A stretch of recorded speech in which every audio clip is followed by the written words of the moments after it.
At some point, like I said, maybe I'm dreaming. I closed my eyes and the terrorist was so happy. He forced me to open my eyes and to see the entrance to Gaza. And that's an image I will never, ever forget. I remember that's the only thought that I have left in my head before I completely disconnected myself, like physically, from everything, from the situation. And I said, you remember, you just took a journey. You got proofs, like this entire journey, that something is protecting you. I will be safe and sound. Imagine your life as it is. Sure, there are turns that are predictable, but sometimes some people's lives are so drastically changed that even our imaginations can't imagine it. On October 7th, Moran Stela was at the Nova Festival. She made a few significant changes in her life up to that point. She was growing, but she had a really weird feeling something terrible was going to happen. She was right. But she could never predict the horror of being kidnapped to Gaza. And this is Moran Stela's story. The entire world watched when 240 Israeli civilians were taken by Hamas. Thousands were killed, and this is Moran's story of survival. And I know this episode is longer than usual, but just know she survived 54 days in the unimaginable. Take your time to hear her retell her story. This episode is in memory of Miriam Sarah Bas Yaakov Moshe, Shimon David Ben Yaakov Shleima, and all the murdered civilians and soldiers of Israel. This episode is sponsored by Bitbean, PZ Deals, Wheels to Lease, and the book One Day in October. So many people have wanted to contact and send love to the hostages. Moran Stela will be looking at our comments on YouTube and Spotify. So please send your love and encouragement to her there so she can see how much Am Yisrael has been and is thinking of her. And obviously, some of the things that we talk about is sensitive. So just be mindful of how old you are and what you could expect with this conversation. I imagine you're going to walk out feeling very inspired, but it's still, we talk about some serious stuff. Here we go. I'm Yaakov Langer, and you're listening to Inspiration for the Nation. Moran Stela, could you tell me what life was before October 7th? Life was very exciting. I mean, I started at a point in life at 36 was a very meaning point in my life, because till that point I was covered with, I call it society. I should be this and I should be that and I should do this and I should do that because that's how it's supposed to be. And that was very difficult for me because I felt like I'm resisting everything and I always felt like different, in the norma. And in 36, I truly, from a very dark place, truly decided that there is a better way to live. And I just need to learn myself. There is much more that I know, I'm sure. So I went on a journey and, I made my first, I'm not talking to you, to the Shem, at 36, and it was lousy 2 years. And then I say always like I came from the back door, I went to the NLP and the CBT and I learned about cultures, and I think I heard every TED talk about the mind and the body and the physical and the spiritual and the everything. And then eventually at some point, I even learned cultures. That's why I was easy, in captivity, because I knew some of the Islam things and I used it to protect myself. And then eventually I met the Buddhism, and that gave me an answer, practical tools, a way of living, meditations. And that was amazing journey. Discovering myself through the Buddhism, and life become better. And at some point at July 2023 is my 4th decade, celebrating my 40, being in a very, very good place, spiritually, mentally, physically, everything was in the best way it could be. And then I always took challenges, every month there is a different challenge. And that was the last challenge I took in front of myself. And I literally called it in my schedule in my phone. I call it surrendering to the unknown, believing there's something protecting me.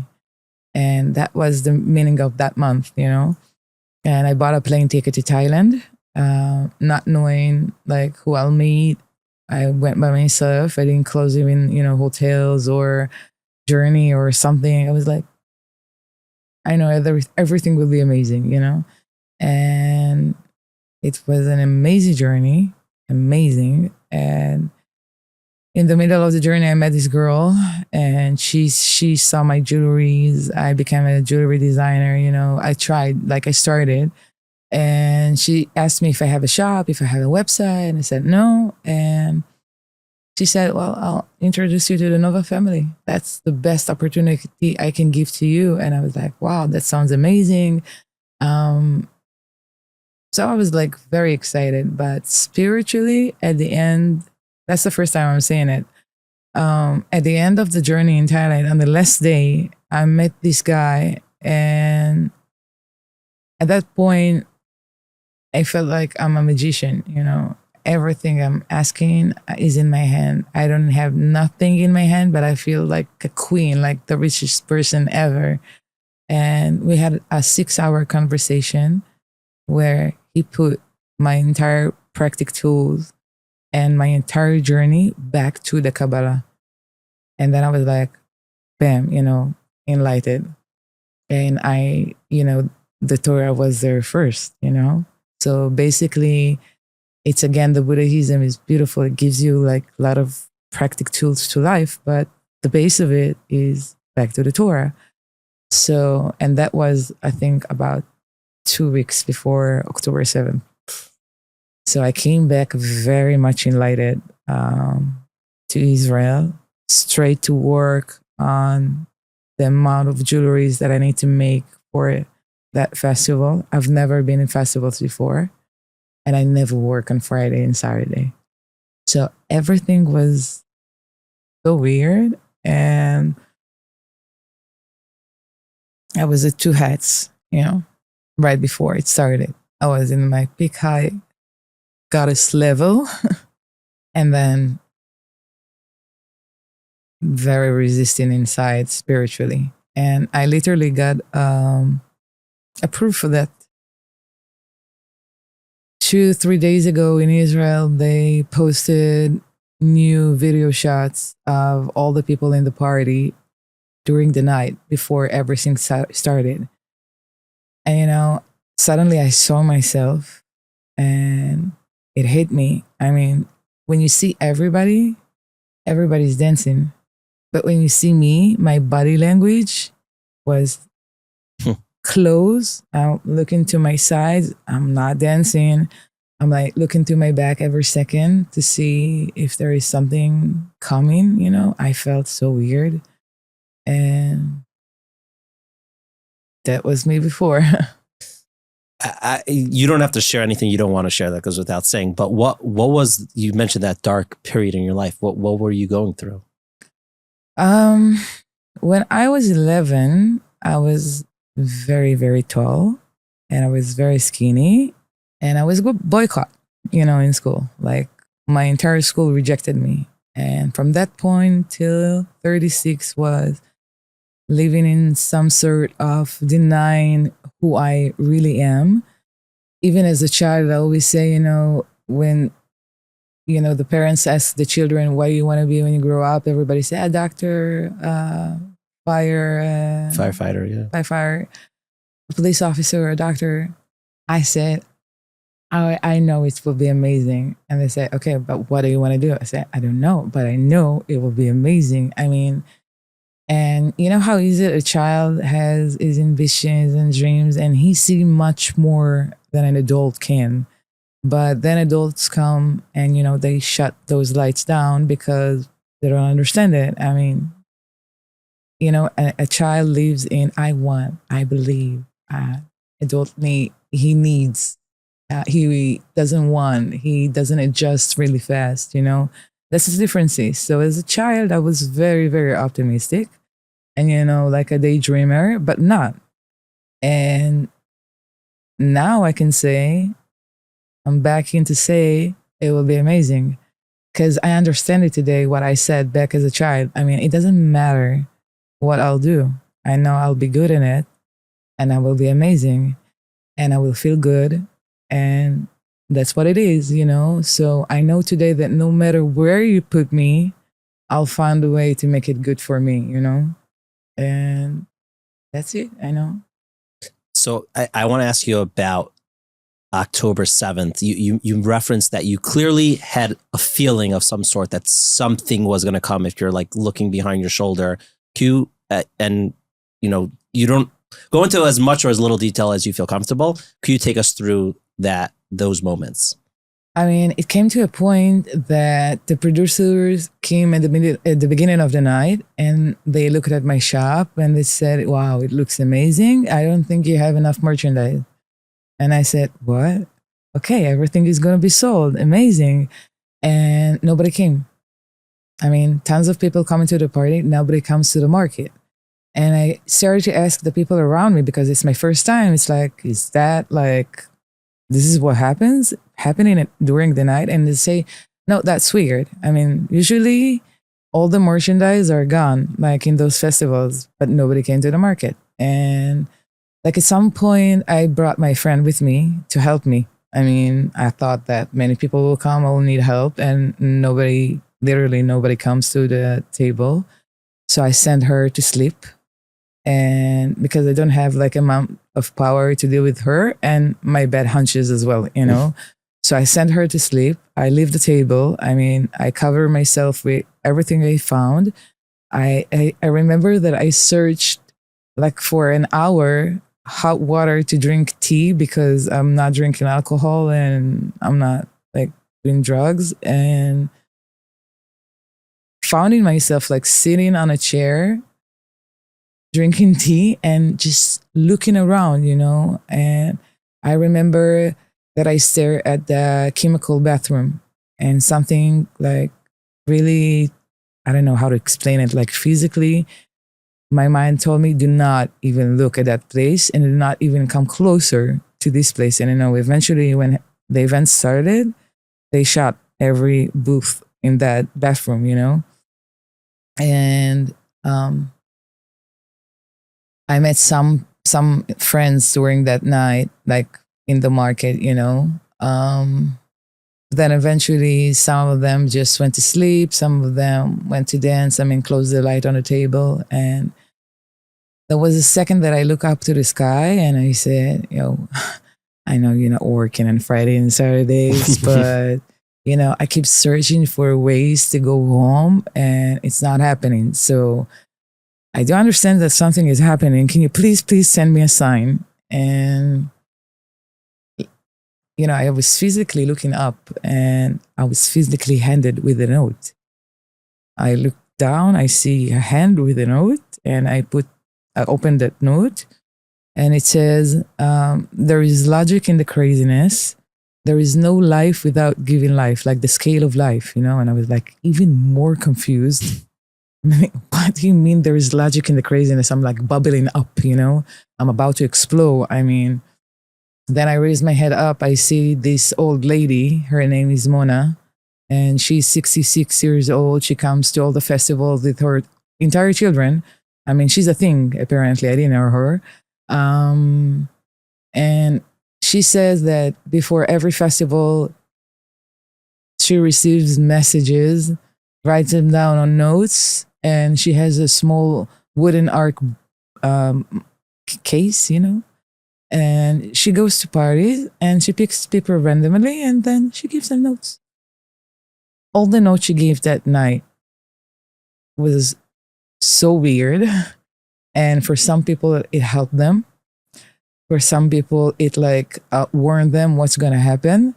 And for some people like me, it was like, deal with it, I mean, I remember that I was shaking like the entire night, looking to my back every second, like looking to my back again and again and again. And I literally remember that at 6:20, now even a little bit before, like 6:10, that sunrise was so beautiful and everybody was so happy. And my friend woke up. And I remember we sat down and I made her a cup of tea. I made myself a cup of tea. And I remember I told myself, you know what? Let it go. Like, forget it. Look how beautiful like the sunrise is. Look how amazing the people are. Be grateful for the moment that, I didn't want to work on Friday. I don't believe in that income, and I didn't sell anything. So I'm good, and everything will be okay.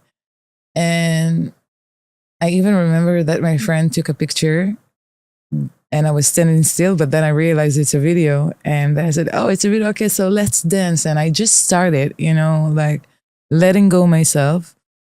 We went back to that chair, drinking like the first sip of that tea, looking to my right and see two rockets in the sky. And then I remember I couldn't speak. I was just like staring at it and keep marking my friend, like keep punching her leg with my hand. And at one point she got mad. She said, what? And I said, look. I mean, I didn't even say look, I just pointed to the sky. And then she said, oh, fireworks. And said, it's rockets. I started to scream. And that's it. It all went down from that point. Did you anticipate what was coming after that? No, I was like in complete denial, looking for excuses, trying to find explanations. I mean, first call was my mother, and I cried. And I'm not doing that. Like there is alarm. I'm the man of the house. I like call my mother. Are you in the safe place? Are you okay? Don't worry, everything will be fine. This time I cried. And I remember that I told her, Mom, you are being shot at. It was just a start. So when I said shot at, I meant the rockets, And then I hung up the phone. And then I called her again. Like after a few minutes, I remember that I was struggling with the fact that I cried, And I called her again and I said, I'm sorry. Everything is okay. I'm sorry for crying. Don't worry. Like I'm fine, And I remember that I insisted to say that I'm fine by saying that I'm in the Nova and I'm not leaving the place of the Nova. I'm going to stay here. We stayed there till 5 to 8 in the morning. Like at that point, we were completely surrounded. And I keep looking for excuses. I mean, I looked at my friend at some point. I stopped him. I'm like the dramatic one in my family. And I remember I told him, stop. I'm sorry. It's me. I'm exaggerating. I'm being over dramatic. And then we hear like automatic weapons. And I say, look, that's the stage people just, piling up chairs, plastic chairs. And then we heard a grenade. And I know the sounds because I was serving in the army 22 years ago. I know the drill and the way of fighting and how it works, and I know what I hear. And I say, oh, I'm sorry. That one is probably a stage surface, it's big. And then we see a cloud of smoke, And I mean, there was one guy that we met during the night and he was in charge. And he's telling us what to do. Go into the car, go out from the car, go do this, do that. I'm after him. And at some point he said, when I give you the cue, you and Sima, your friend, jump into the car really fast and drive as fast as possible. I wasn't the driver. My friend was. And I said, fine. That cue will not come. I mean, I'm being over dramatic, right? And it came. I mean, we looked to our back. We felt like the ground is, like an earthquake. I looked in my back. I remember, I mean, if I need to visualize it, that it looked like a human ball of thousands of people just, rolling towards us, They broke the fences. We jumped into the car and we were trying to drive as fast as possible. And then it took only 1 minute before we almost ran over somebody. I screamed to my friend and she automatically jumped from the car out. Me still believing that I'm being over dramatic, I'm jumping from the car out with her, and I got injured really fast. Like somebody shoved one of the huge fences over my leg, screamed, something said in my head, done, keep on running. Okay, I keep running. And from this point on, it's a battle of 5 hours. We put an effort. We really try to run. I mean, at some point, this couple found us and they told us to, Guy and Mayan, they told us to go into the car. I put Guy in charge, like whatever happening, you're in charge. And he's driving and he's trying, to avoid taking every turn. He's being ambushed, being shot at. I didn't see anything though. Like they saw everything. I didn't see anything. And if we are making a spiritual conversation, then I will do something new. We'll expose that part a little bit more because I felt like something, how is it sometimes to say, why did I look that way now? Why did I go this way now when I'm usually going that way, And I always say it's like an angel, sitting next to you saying, look here, look up, look down, don't look to here, And like for me, it was just sounds and I didn't see anything. And that was amazing because that protected me through like what's about to happen. At some point, we reached the police over the phone and they gave us a command to get off the car and go hide in the trees. And well, there is no place to hide. Everything is very exposed. The trees are in the fin of our hand. We were literally in the middle of a potato field. That's it. So when Guy jumped from the car, I was like, that's a bad call. I mean, if you still have fuel, this is a bad call, but you didn't listen to me and this is not my car, So I chose to do like one last thing. I saw that my battery is running out and I called to my father, like, call me, being very calm and saying that it's not a joke. We're being shot at. We need to go off the car, go hide in the trees. He said, what? And I repeated again. He didn't understand. I heard it in his voice. I mean, what are you talking about? Did you take something? And I said, forget it. I'll talk to you later. Everything is okay. Hang up the phone. And then my mom called me. And I figured it out that if she didn't realize at the start what is going on, then now for sure she's stuck to the news and knows what happened. I'm not going to answer the phone because I don't want to scare her. I truly believe that I don't need to say goodbye or anything, And I texted her, I don't have a battery. That's it. Like, done. And that's it. We found that place. We found a tree, sitting down, 5 people in the tree, talk to each other about 40 minutes. And that's it. From this point, it's not just sounds and it's not just artillery sounds. And you need to understand they used everything they could find. I mean, I heard RPGs and grenades. I heard kalaches and M16s and, small guns. And I heard everything. But at that point, it became screaming in Arabic, running towards us. So that's reality, like happening. Still not knowing what is happening now. Still not accepting the situation. And then we started to run. Our group, for some reason, split into two. Some of them kept on running. We found ourselves just turning right and lighting on the ground.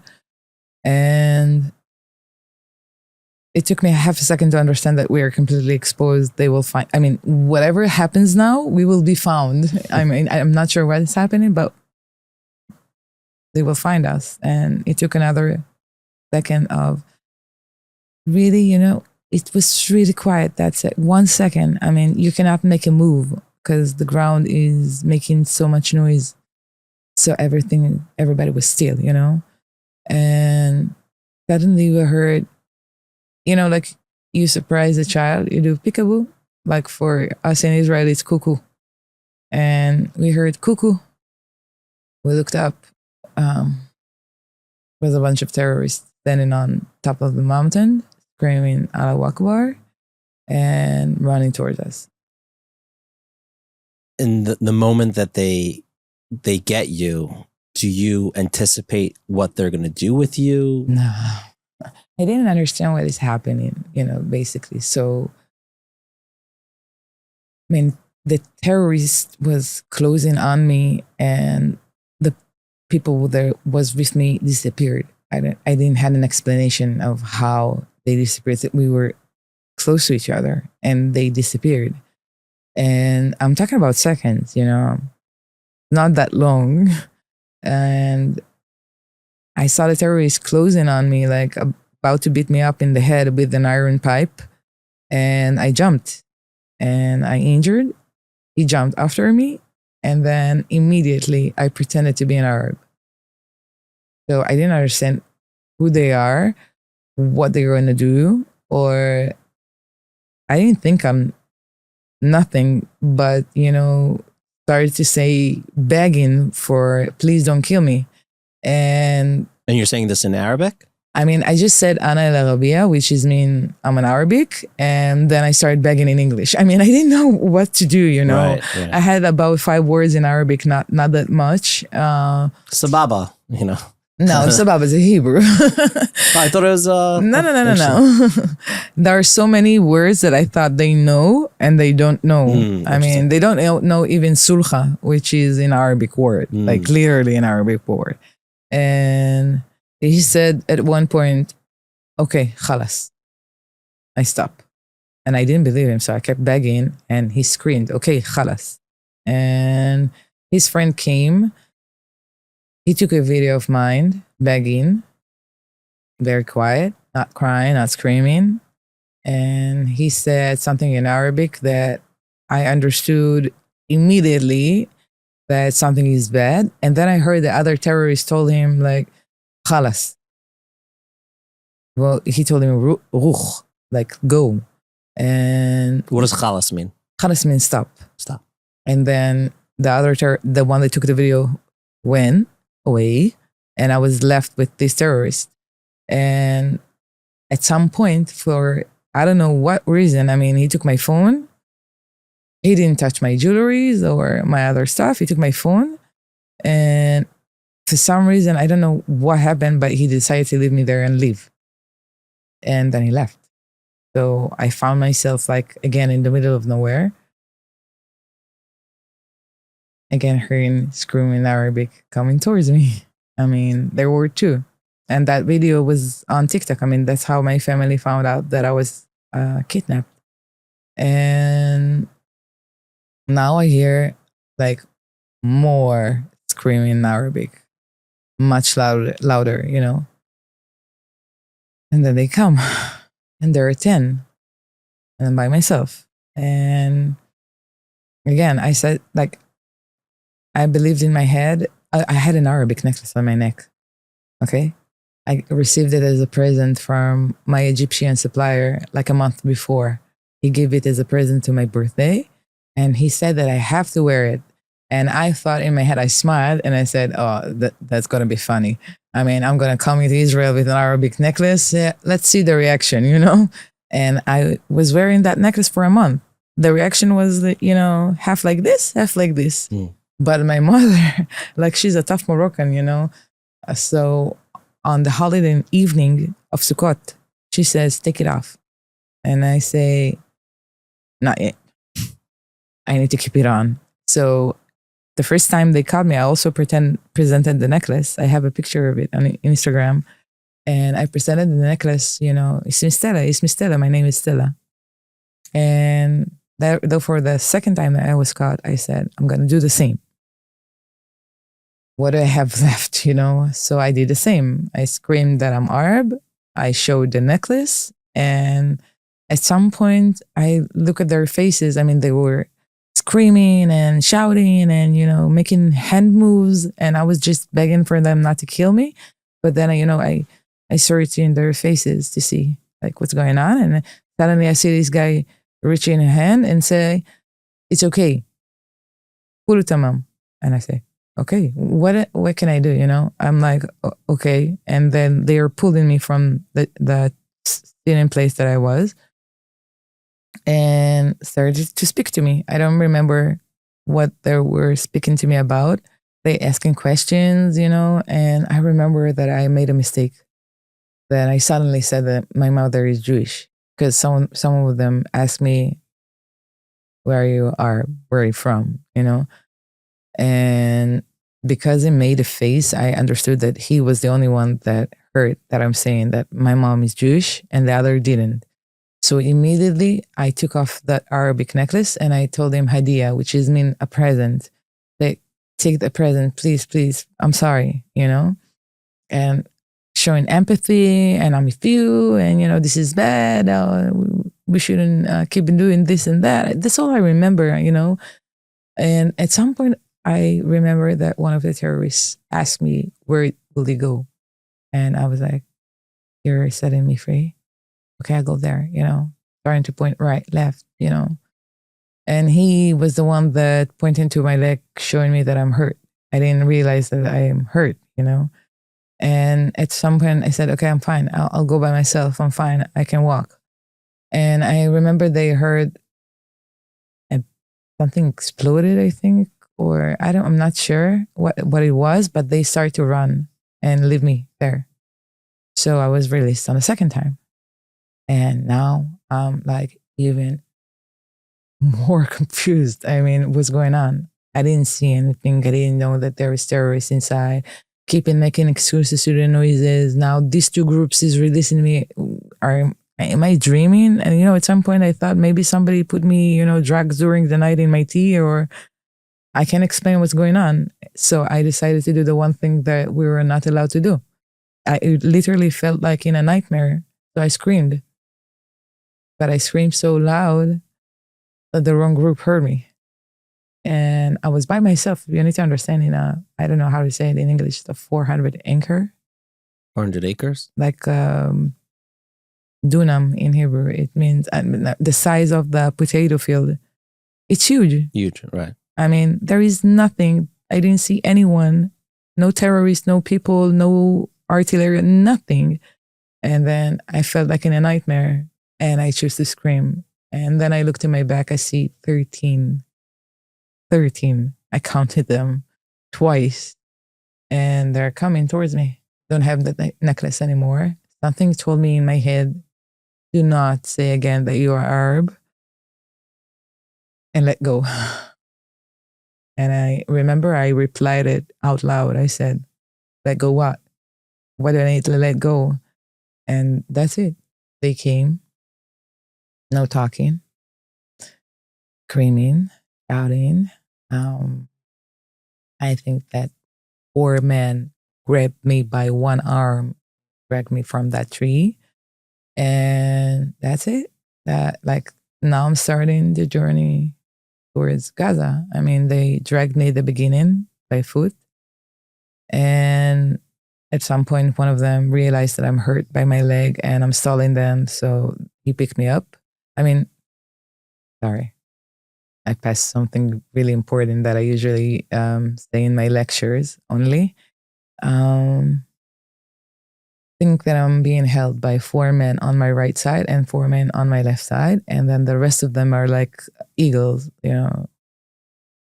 One of them at some point decided to rip off all of my jewelry from me. And I had tons of them. So he starts with the necklaces. And he ripped off all of them at once. It was about 7 necklaces on my neck, and I had a chain, like a really big chain. He goes to my right hand. It's 6 bracelets. He ripped them off. And, it's like thick bracelets. It's not, he ripped them off at once. And then he looks at my hands. I had 16 rings. He takes off the rings at once. I mean, he almost cut off my fingers. And when he reached to my left hand, the bracelets, I had 5, and he cut them off. I mean, with the hand, and he accidentally carved the first letter of God's name on my hand. I mean, I still have a half a scar.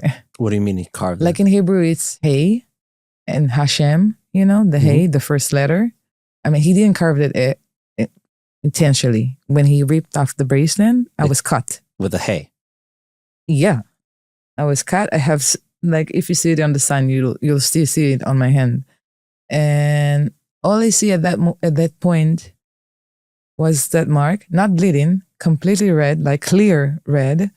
And I say in my head, well, I remember that's the only thought that I have left in my head before I completely disconnected myself, like physically, from everything, from the situation. And I said, you remember, you just took a journey. You got proofs, like this entire journey, that something is protecting you. I will be safe and sound. And I remember that it felt different, We always say that something possessed us that day, something acted for us. And I remember hearing in my head, let go, do not resist, give in, promise you everything will be okay. Just let go. And immediately I let go, like my muscles. I let go my mind, and I felt like I'm hovering from on top of everything, looking for myself from the outside.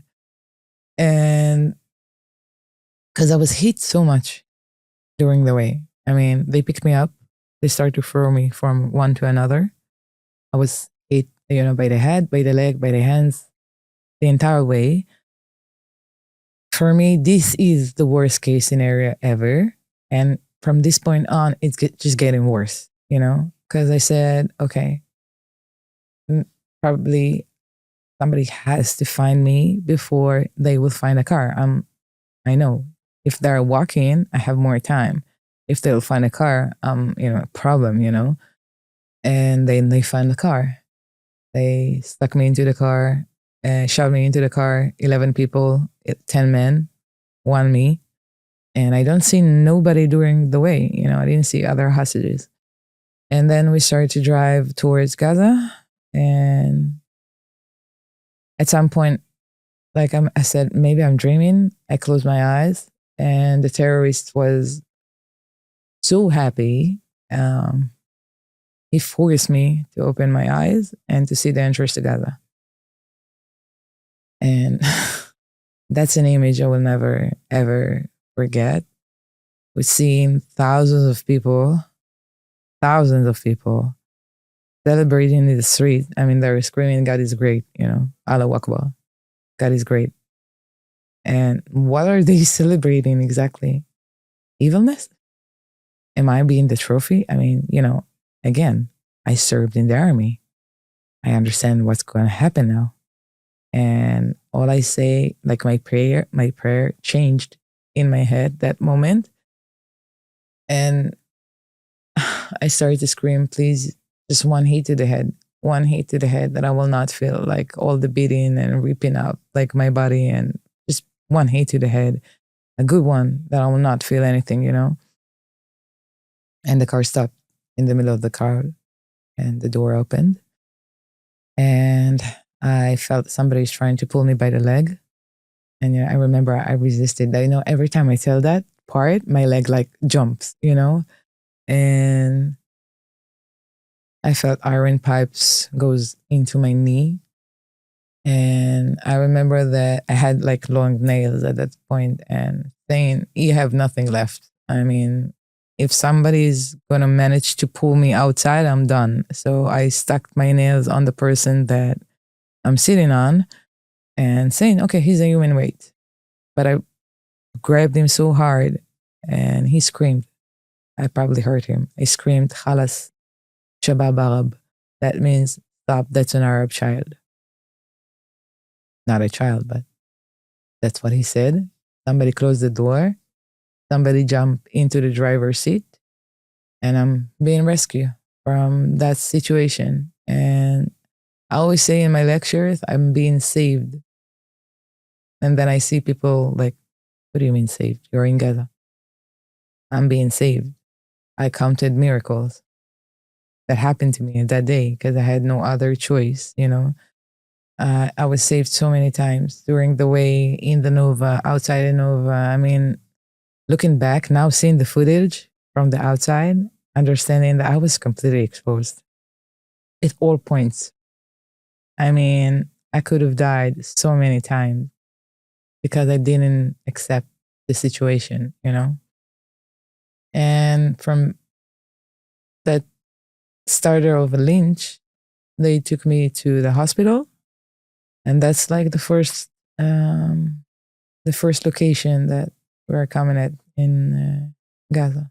And at that point, you think you're the only person that's being brought into Gaza. Yeah, completely. Which I imagine is even scarier because obviously no one wants to be brought together with friends or people, but if you're by yourself, who knows what's going on? Do you know how many things I imagined the first day?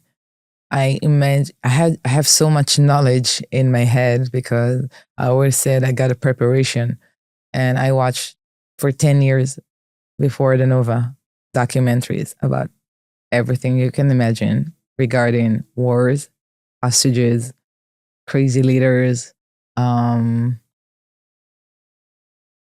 anything.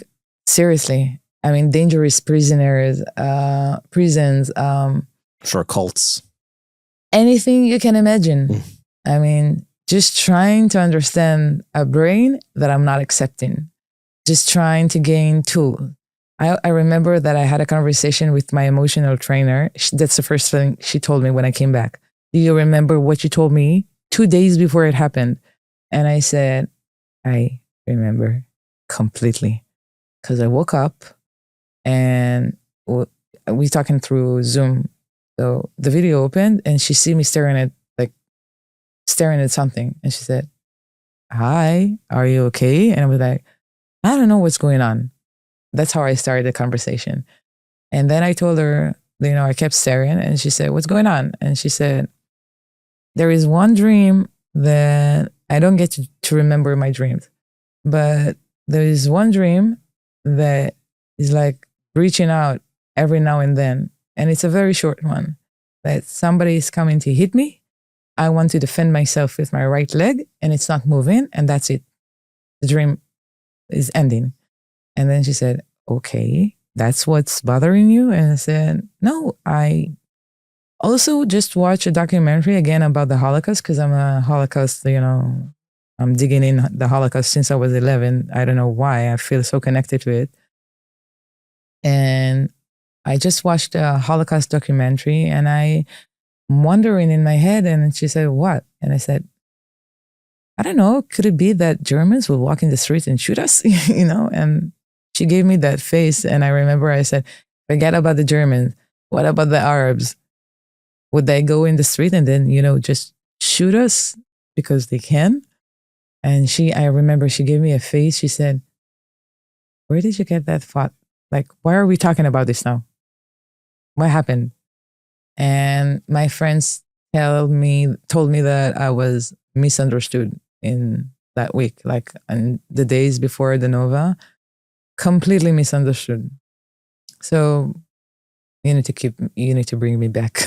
No, that's wild. Meaning you had like a premonition, maybe nevuah of like what was going to happen. It felt like a preparation. Even one of my friends, and she's also very spiritual, she came to me, I think also a few days before, and she said, you know, I had a dream last night, and she has a little boy. She said, we were standing in front of the window, and in our house, we had a huge window. We had the same house. And I'm standing in front of that window, and I see houses, but like square houses, and everything is burning. And she literally, from when I described that dream to the hostage that was with me, she was from Be'eri. She said, Moran, this is how our kibbutz is built. Like exactly how you picture it. So the first few days during captivity, I was like, you got so much warnings not to go. And I felt like anger, you know? And then at some point, I realized he prepared me. I got a preparation and a very long one. I got tools. I got those documentaries. I got, everything that I need so I can deal in this situation. And that's literally the first thing I said to me in my head when they brought me into the first time. I mean, I was in the hospital. You need to understand that this situation is so ripped off reality. Like, I remember I thought in my head, even if I take Hitchcock and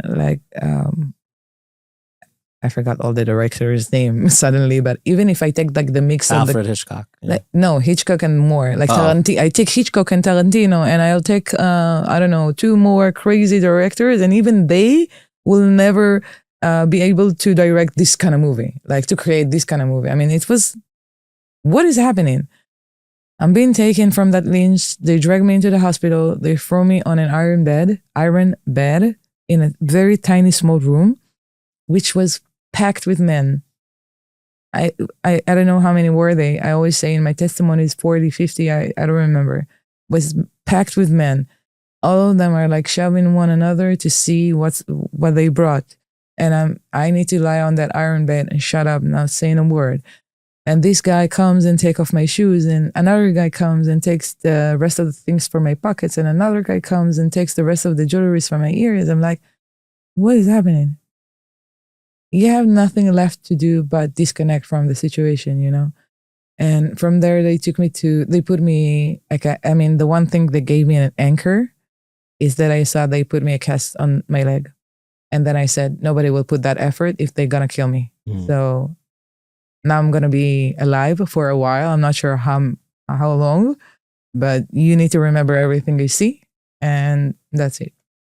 Hey, Yaakov here. And I know this episode's on the heavier side, so let's take a quick breather with something lighter and also super practical. This break is brought to you by PZ Deals, the app that helps you get what you need, not just what you want. That's a value we stand behind, living intentionally and spending wisely. PZ Deals brings you real savings on products you'll actually use, like a reclining sofa for your den, an electric skillet for quick weekend night dinners, a beautiful Lennox flatware set for Shabbos, or even a KidCraft Uptown natural wooden kitchen your kids will love.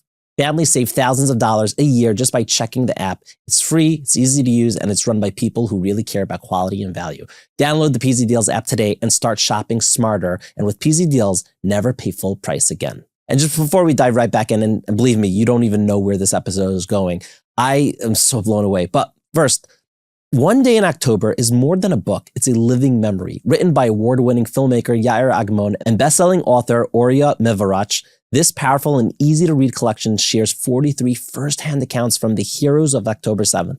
Told in their own words, these stories reveal the bravery, heartbreak, and unshakable spirit of ordinary people in extraordinary circumstances. I read it myself, and I couldn't put it down. The simplicity of the storytelling makes every moment feel real, raw, and deeply human. From soldiers to survivors, parents to civilians, these voices are a tribute to resilience, unity, and courage. Named Israel's #1 bestseller of 2024 and National Jewish Book Awards nominee, it's a book that stays with you long after the last page. Order now at korenpub.com. Of course, use code L'chaim10 for 10% off your order. And if you clicked on this episode, then I promise you'll be glad that you read this book. Of course, you could hit any of our links in the show notes. Now back to my conversation with Moran Stela.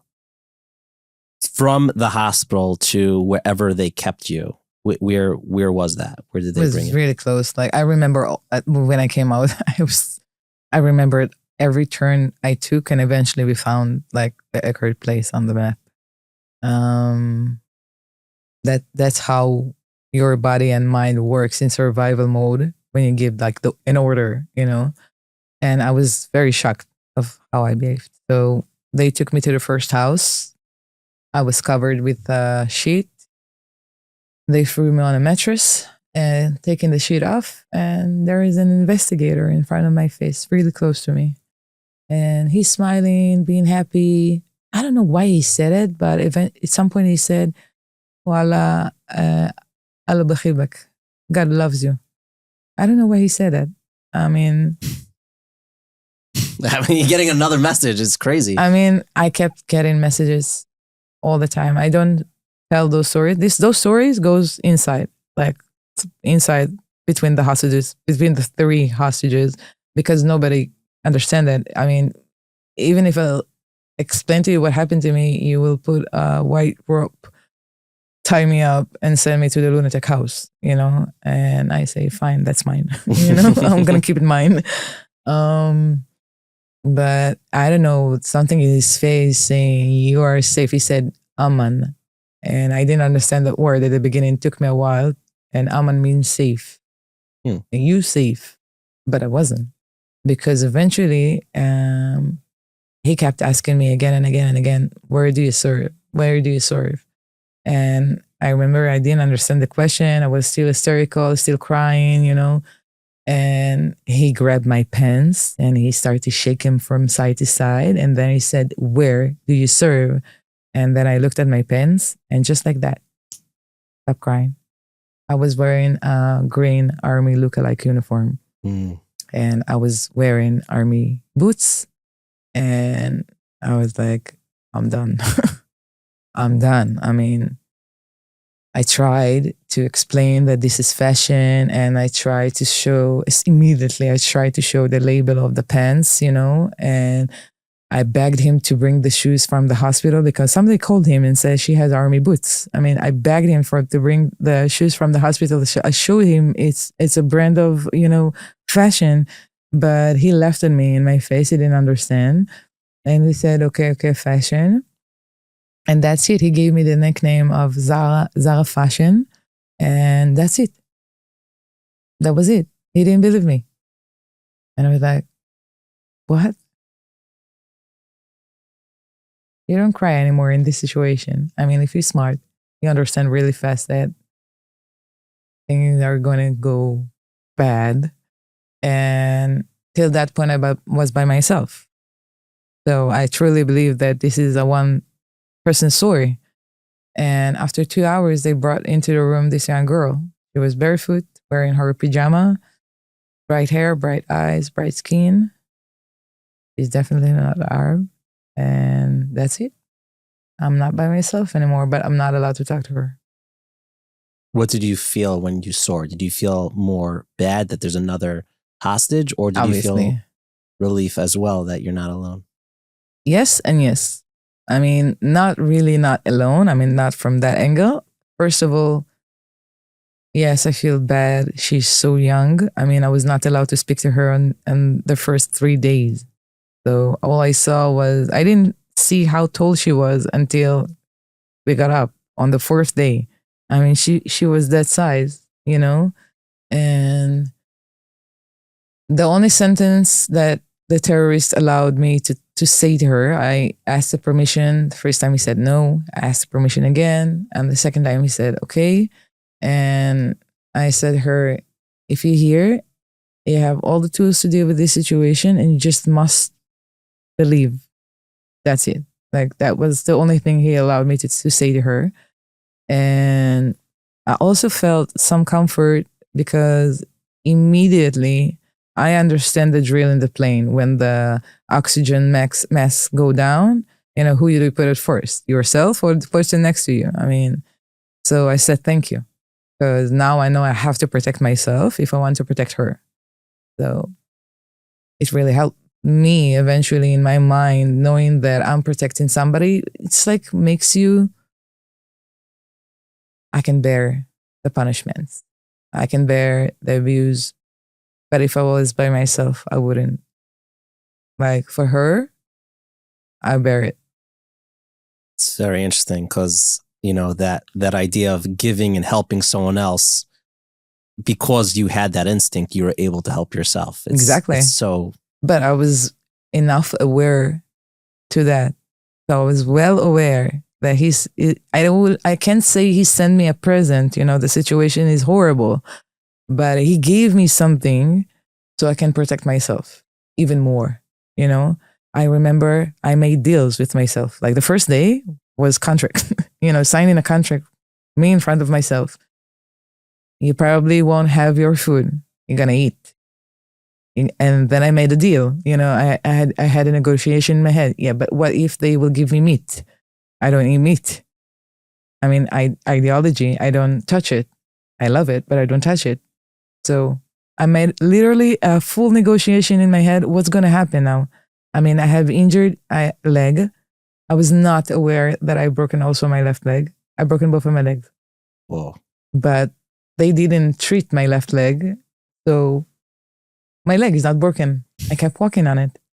And food wise, I said, you are not giving your food away. I know you'll want to give your food away. You will not give your food away.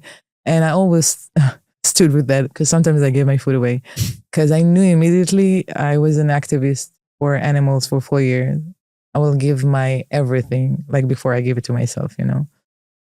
But then I remember I need to protect myself. So you, let's say, can give them the first, you know, because our shower, we really didn't have a shower. So it's a bucket of water when you know, wash in the house. And that bucket should be enough for 3 people. All of us were tall. Like all 3 of us were tall with long hair. So at the beginning, I was like, you go first. But only one time I said, I have lices on my head. You're going to take the shower first, you know? So it's like a negotiation, comes and go, how much I'm willing to give from myself, but with an understanding that I have to protect myself. And I want to get back to, you know, you with the others and kind of the conditions that you're actually in and like who's specifically holding you. But at that point, what's your relationship with God at that point? Are you not talking to him? Are you upset at him? I'm everything with him. Like, first of all, I had tons of conversation. I had my ceremonies that I made up in my head because I didn't really knew that much regarding, you know, I knew one prayer that I remember by heart. And that's the long prayer for the candlelight. And I remember, you know, okay, I don't have my time, but I know when it's dark, it's Friday, and I'm going to do with my hands, you know, how I light my candles, because that's my weekly ceremony, you know, that's the anchors that made me sane, you know. And most of the days were anxiety and being grateful at the same time. That was most of the time. It's like I had ceremonies of Modani in the morning. It's like the prayer and then some. It's like, thank you for waking up from my sleep. And then thank you for how this day already looked like. You know, I like anticipate, manifest the day ahead, you know. So today I need justice. And today I need food. Today I need more faith. Today I need more strength. Today, you know. And I try to keep myself like at that pattern as much as possible. But there were one day in particular that I really remember that I woke up in the morning, I started to say modeh, and then I got stuck. I couldn't add up the ani. And I couldn't continue. And I remember I said, you know what? Today, I still believe in you, but I'm angry. And today I'm not going to say thank you. And today I'm going to ask all the why questions. I'm going to pump you up with whys. Why me? Why now? Why? But you know, even then, eventually, because I found an answer. I mean, for me, I got proofs daily, repeatedly, that I'm being saved. A gun pointed to my head, he's not shooting. He put me on heels, I'm not breaking my legs. He's not allowing me to limp, I'm not limping, I'm not hurt. I mean, everything seems like doable, you know? And like it gives me the power to deal with the situation. But it's not like I was able to be brave if I'm that aware, you know? It's like you can be angry, you can be upset, you can be frustrated, and you can say, you know what? I heard, I have a really beautiful thing that I heard yesterday, and I said, that's the exact way that I felt. Ditsa, Avinatan's mother, she said, somebody asked her, what's your relationship with God? She said, he's my everything, and especially he's my best friend. And then they asked her, so how did you felt when Avenita was kidnapped? She said she looked to the sky and she said, this is not the way you treat your friend. I mean, I'm not expecting him to, like, I don't know how to say it, like surrendering to the situation. You're not expecting him to do anything, but accepting whatever he chooses to, you know? I literally remember that one day I was punished severely, was beaten. And when they shoved me back to the mattress, I saw that mark again, but on the wall, like above my head. And then I felt like I went lunatic. Like, that's it. Now I'm crazy. With the hate, Yeah, it was on the wall. And I smiled while he's punishing me. And he stopped because he didn't understand the reaction. And when he left the room, I called to the other hostage to explain to her that she needs to protect her mother because I lost it. And I said, because I'm starting to see things on the wall. While she was with me every single day, and everything that happened to both of us, you know? Every miracle that I see, she sees too. I mean, nothing goes above our heads, you know? And then she looks at the wall and she's like, I see it. And I say, you're just saying it, so I'll feel fine. She said, no, I see it. And then she repeated it with her finger. They were like, okay, I'm not nuts, you know? It's like unexplainable, but so understandable, you know? And I remember that at that day, I ran to the bathroom and I was smiling after being punished. I was smiling, even happy, you know, like you are discovering something new and so excited to go to tell your mother. And I looked at the ceiling and I closed my eyes, I picture the sky and I say, you are something. But fine, I understand. I finally understand. And whatever you choose, dead, alive, I'm fine with it. I'm living two realities now. Every day I can be killed, and every day I'm alive.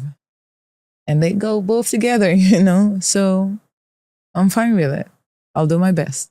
And Can you tell us about the people who were holding you hostage? What kind of people were they? So that's the scariest part in being held by them because they are so not educated to life. I'm not talking about bookwise or something like that. They know the history of Israel much better than me. But they're not educated or exposed to dreams, inspiration, goals, and stuff like that. So it's very easy to see how brainwashed they are, knowing that I was trying to communicate with them daily, with all of them, the meaner and the meaner, you know? And every time they came to a block in front of me, like not having an answer, they erased the occupation flag, you know, and then repeated the occupation. And I know I lost them at that point. It's forget it. And that's the most scariest part, because when a person is evil, then he's expected, you know, he's evil, you know what he will do to you. But when he's ignorance, that's scary because you don't know what will happen today. Not even, you know, in the morning, what will happen in the evening. It's very unpredictable, yeah. Exactly. I mean, every single thing can change their behavior. I mean, one time he was possessed with this conspiration that I'm speaking with the drone at night. So now we have days that he's stalking me from the side. Now I see him. You're not doing that good, you know? But at some point I look to the other hostage. I tell her, okay, mommy, I'm going to stare at the wall for a few hours because it keeps searching me in the hallways and stuff. And I just don't have the power to deal with it today, you know? And then we agree because we explain to each other when we are not speaking, everything is okay. Yeah, everything is fine. I'm with my face to the wall. And that's how we sit for like 6 hours. with my face to the wall because I don't have power for his conspiracy in his mind. I have this earring here, which is the only one they didn't manage to take off. I even can take it off. And I'm sorry for saying it, but they ripped off those kind of earrings from everybody's ears. They didn't try to take them off. They just ripped them off from the ear. For me, they were obsessed that that's a radio chip of the IDF. Like, how am I going out from that? You know, like, how do you get out from this kind of situation? I mean, one time, you know, yesterday I explained it to one of my friends. You know, every situation that happened in captivity for me, the first time it happened, you're like, even when I'm looking for the word, I feel like my head is about to fall. You know, so terrifying, in so much anxiety, you know, but after a few hours, we laugh about it. You like have to normalize every situation that happened to you in captivity.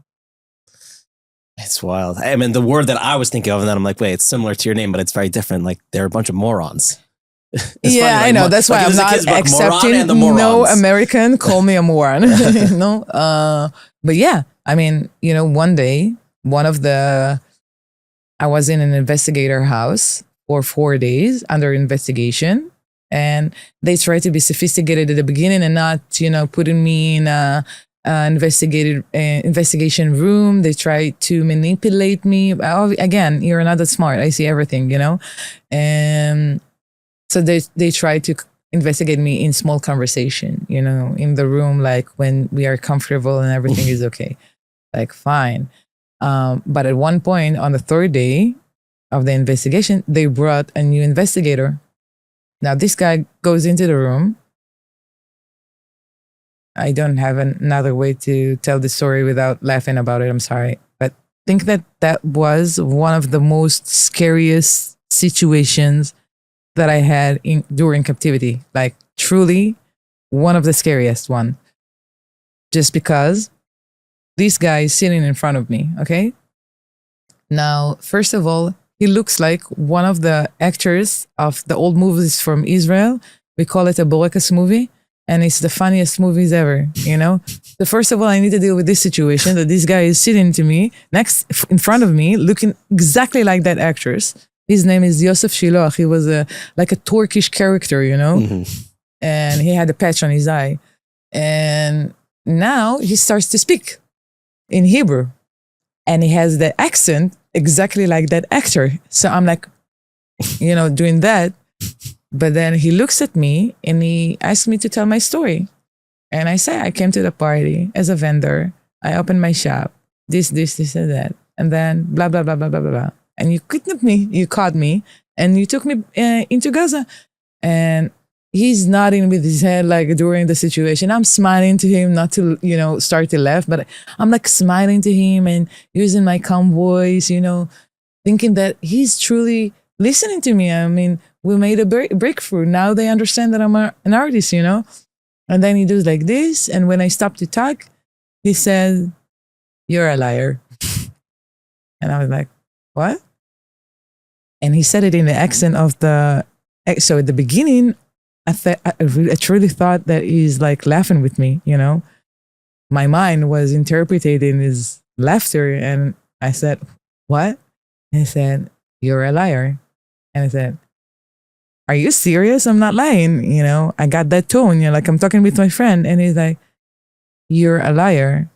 And then I started to understand he's not laughing with me anymore.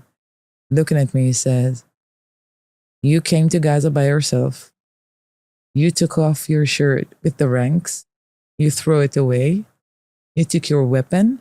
You throw it away because you saw a bunch of terrorists coming to grab you.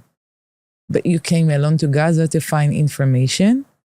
And I don't believe you that you are 40 years old. You don't look 40 years old. I don't believe it because you're not married and you don't have children. And no matter what is published in the Instagram or on Facebook, that's a lie. Because you're a Shabak soldier." Done. I'm waiting for him to say, ha ha ha. But he didn't. That was not funny because from that point on, I was not allowed to do so many things. I mean, you hear about some girls were cooking and cleaning, and you know what? At some point, I begged to be a servant because I had to move, you know? But they didn't allow me to go out from the room.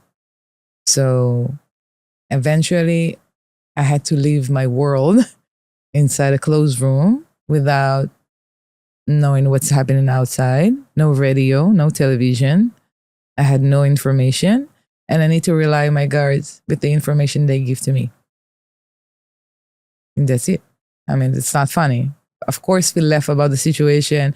I mean, when I tell it now to my friends, I say it in a funny way, you know. But that was so scary knowing that this ignorant person made this story up. I don't know from where. And I have no way to argue with it. It's happening. That's it. What was your relationship like with the women that you were with? The young girl was with me at the beginning. We were both of us by ourselves. And after literally using tons of manipulation, after 10 days, they found her mother. And they brought her mother back to the house. But her mother was sure until that point that she was burned in the house, that she died. And she has 2 more daughters that she didn't know what happened to them. And a mother, an old mother that lives in the kibbutz next to them that she doesn't know what happened to her. So, and the husband also. He vanished away at the beginning because he was on the, I don't know how to say it in English, how they have like a small army in this side of the kibbutz, not an army, but the people, the families have weapons and they guard the kibbutz. Yeah. So he was one of them. Right. So he vanished at the beginning already, you know? And then the mother went away and then the daughter vanished and then the rest, they don't know what happened to them. So when she came to the room, she was really disconnected. She was very excited to see her daughter alive, but she didn't know what happened to the rest of the family. So I was just trying to protect her from something to happen, you know? And the daughter, she was amazing. I mean, she's young. Obviously, it was difficult in times because she kept thinking about food and where we're going to travel. And even one day, I remember I woke up, I told her, please don't tell me what you want to eat anymore. And don't tell me where you want to go anymore, how much water you're going to bathe with and drink, you know. My only dream is to sit in the middle of the street on a bench, seeing people walking right, left, free. That's it. That's what I want to do, you know. And I can go because I was so hungry, so thirsty, and I want to see my mother, you know, so it's not going to help me anymore. So I tried, you know, to minimize those conversation. And I remember that she went like to her mother and started to say to her, like, I'm going to eat this, I'm going to do this, I'm going to do that. And I was like, okay, good, you know. Obviously, nobody likes to wake up to the same pace 24/7 and every day, you know, in the same room, with the same clothes, with the same routine, with the same thing. But we have a connection that nobody can explain. We talk with our eyes. We don't need words. And we know each other so good. I mean, I'm not talking about likes and dislikes. I'm talking about spiritual wise, strength, resilience. And what was more amazing to me to find out that when we came out, then other hostages that I didn't met before, just from seeing them in an instant, we became the best friends ever. Like, we are connected in some way. And if you go to see that video that I was speaking about before that was exposed in Israel 3 days ago, you'll see how all of us at some point were connected to one I don't know how to explain. Like, let's say you see two. I don't wanna pick the names. You'll see the video, but you see like two hostages in the party, before it happened. Goes, and then another hostage looks at them from the side. I didn't remember that I talked with one of the hostages that were killed in the tunnels. I had a conversation with him during the night. I don't remember that. I mean, all of us seen each other at some point, and it feels like we are connected in a change that inseparable. We have our private groups in Israel, Sure. Could you tell me about, the day that you were saved?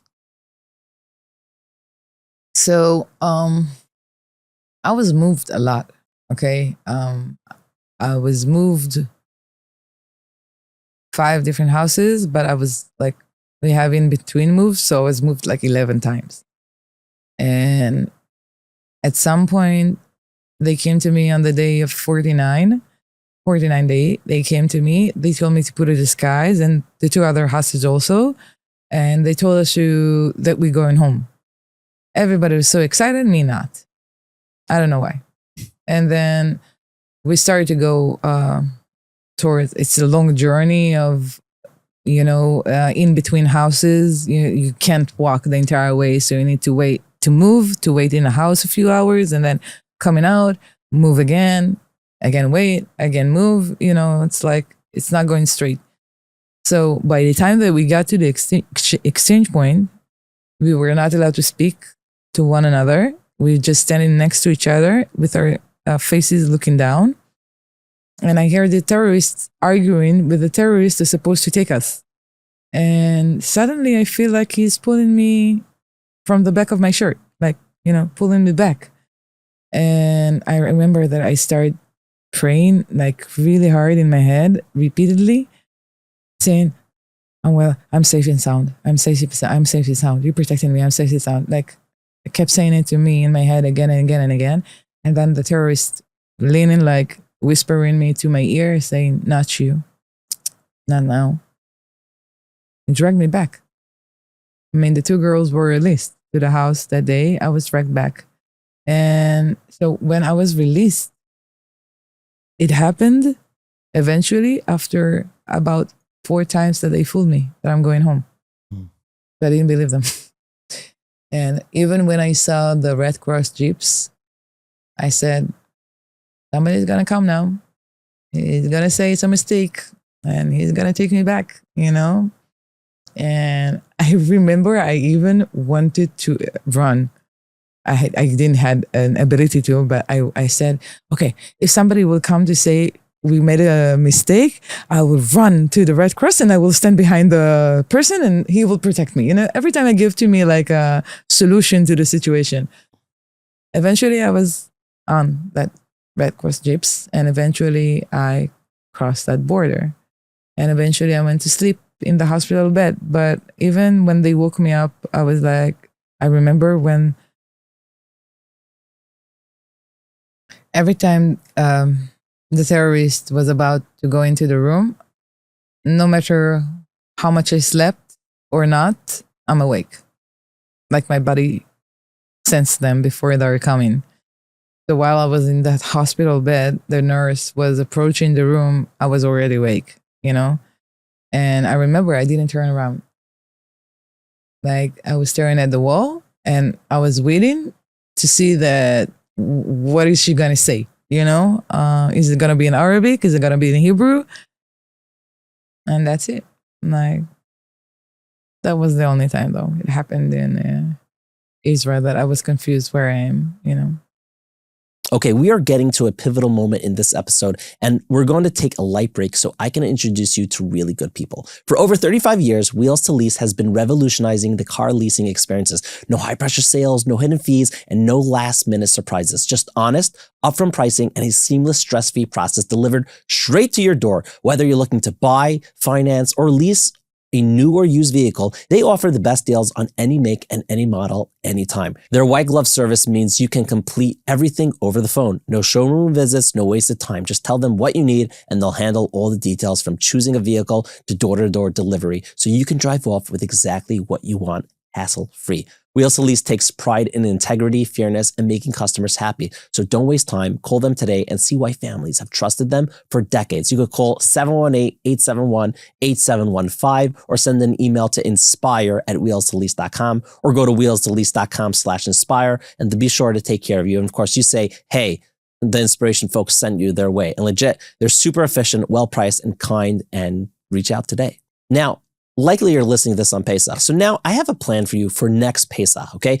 Imagine this next Pesach, you're staying home, you're overwhelmed by planning. Suddenly, someone arrives who knows exactly what you need. They meticulously create your recipes, listing out every ingredient you must have. They scan your entire house, pinpointing precisely where all the chametz hides. They've prearranged your car cleanings, appointments, planned incredible Chol Hamoed trips, and organized your customized wish list for the Seder on the PZ Deals app, of course. Beyond that, they've run an in-depth data analysis on all the stores in your neighborhood, determining which offers the highest quality myrrh at the best price. That's precisely BitBean's approach, but tailored specifically for your business. Business owners, listen up. BitBean doesn't just build software. They craft intelligent, targeted solutions after thoroughly understanding your unique needs. Their customized software enhances efficiency, boosts productivity, and streamlines operations, making your business run smoother than ever before. Business owners think of BitBean as the ultimate Pesach helper, but for your company's year-round success. This innovative, personalized approach surpasses any afikoman gift you've ever received. Reach out and experience how effortlessly your business can thrive. Just call BitBean. You'll thank me later. And when your company and operations are as seamless and stress-free as your most relaxed Pesach yet, you'll be happy.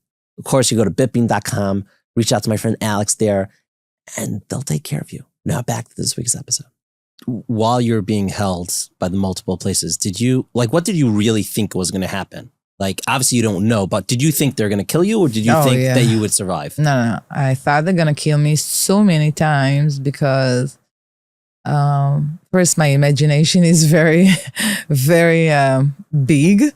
But also they kept saying it. Like, they kept saying that even if there will be a ceasefire, I'm not going to be released back home. One of them kept doing this move every single day, that he will cut my throat. And it's really mixed with laughter and not laughter, but every single day he used to, every time, even when the two terrorists go into the room, he used to stand back, like in the back of the terrorist, so we will not see what he's doing. And from the back of the terrorist is smiling at me. The first is smiling at me. And then he's from the back doing me like this, I'm going to cut her throat. And he didn't like me. He didn't like me. I know that. And I played with that because I didn't like him back. But you need to understand that I was in a extra mood, really. But I was playing on me being adult. Me are way bigger than you, smarter than you, but I'm giving you the power, making sure he understands that. I mean, he's 25. You're a child. For me, you're a child. I mean, I'm 42. I'm almost 20 years older than you. Okay, let's play this game, Sometimes it worked. Sometimes not. Sometimes I was punished severely. Sometimes I was abused. But sometimes it worked, And again, counting the success, not the failure. Because if you are stuck in the failure, you're going lost. And it happened several times. I mean, I was frustrated. How could it be that I'm trying my best to communicate with this person again and again and again? I obey him. I do everything he asks, and he's still mean. How could it be? Sometimes it's work. I mean, I was trying to do whatever I could, and I'll give you something more from my lecture. I always explain it to the people when I do guided imagination. I say, picture that girl from the Holocaust that we see in the movies that goes to play with the Germans and then goes back to her friends with food, water, medicine, information. That was me. Like, everything is kosher. Do whatever you want. It goes above my head. And as long as it's not going through me, everything will be okay. I'll deal with everything. Everything is doable. Every day I told myself, I promise you I'll fix your legs. I'll promise you you will not have these bruises all over your body anymore. I promise you these scars will go away. Don't worry. Like, I keep being empathetic to myself and containing myself in the situation every single day. And I explained it to the other hostages as well. We cannot cry. We're beaten. I cannot sit and cry my eyes off and take everything out. I can't. It's not allowed.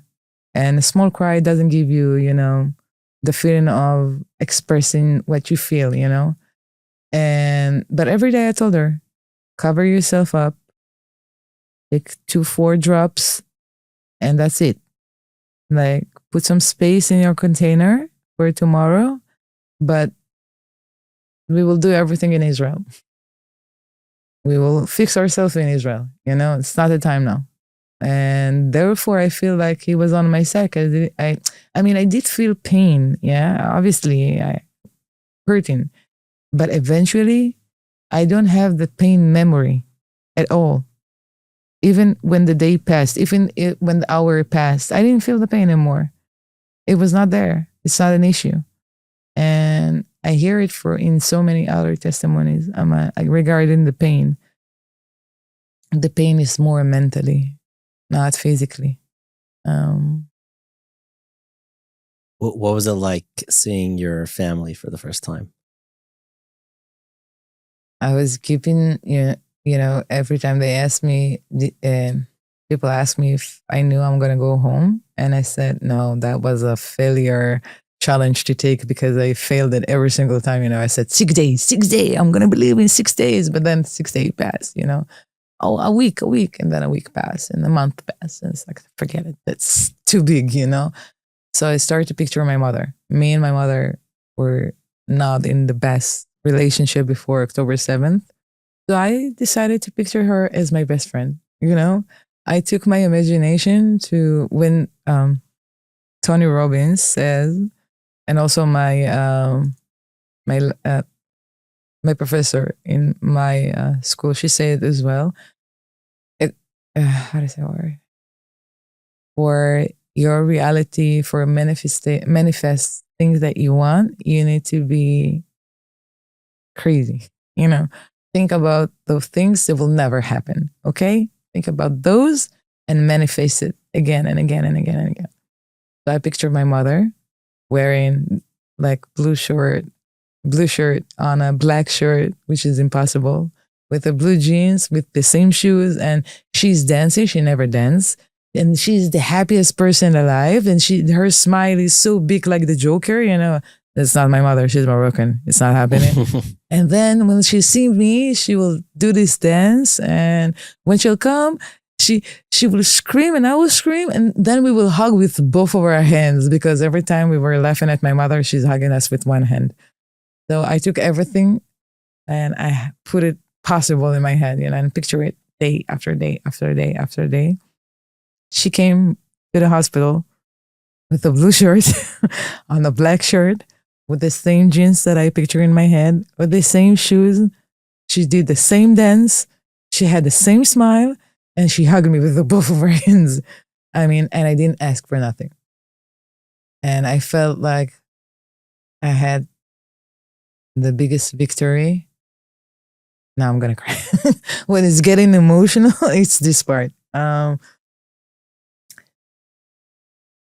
I felt like my victory is so big because not only that I won this situation and I won against the terrorists and I beat them, I also beat myself.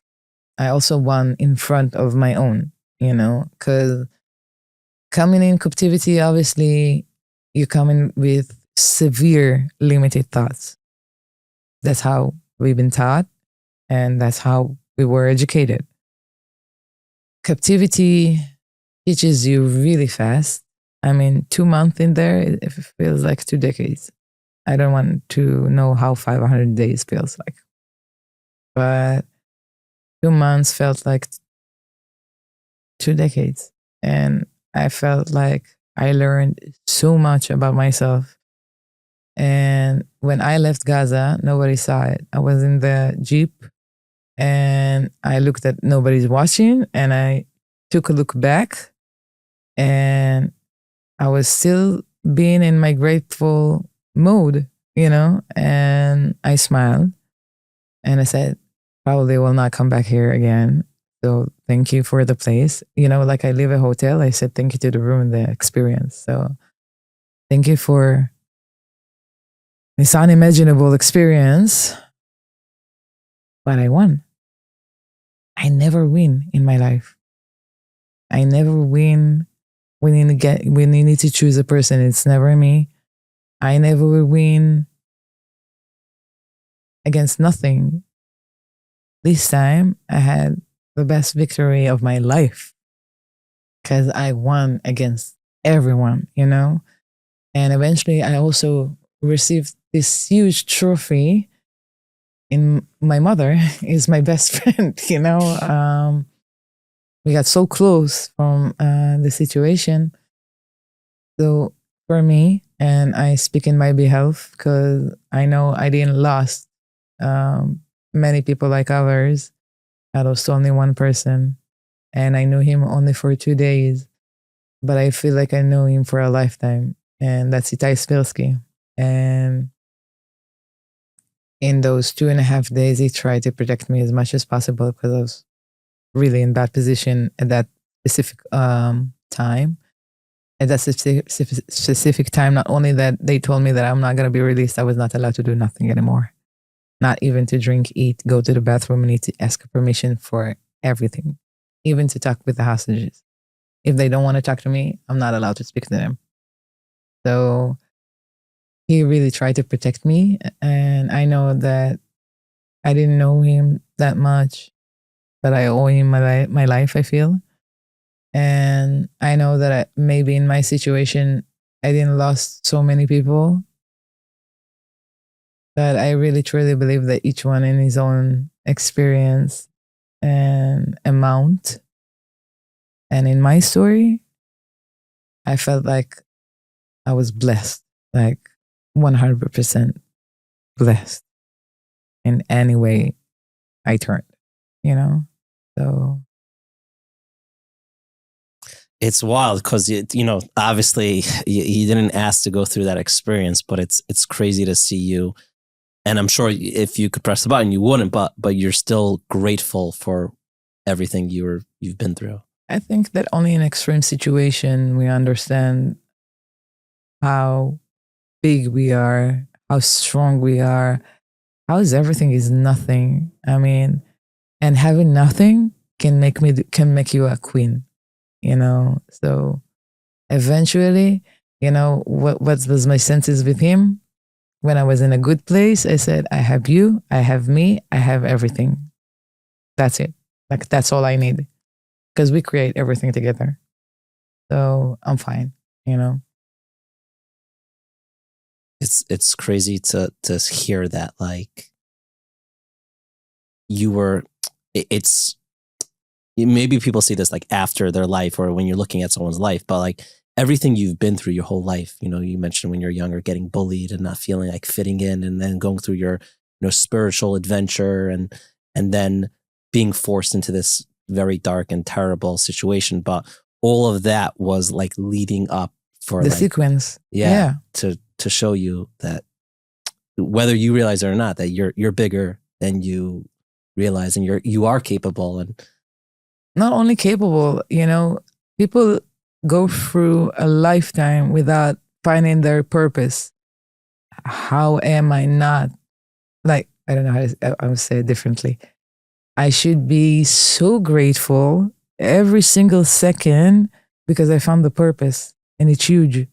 I know it's not nice, the situation, or not nice. It's a terrifying situation, but if I'll break everything into small pieces, then beside this huge, terrifying, horror, traumatized situation, I also got bigger.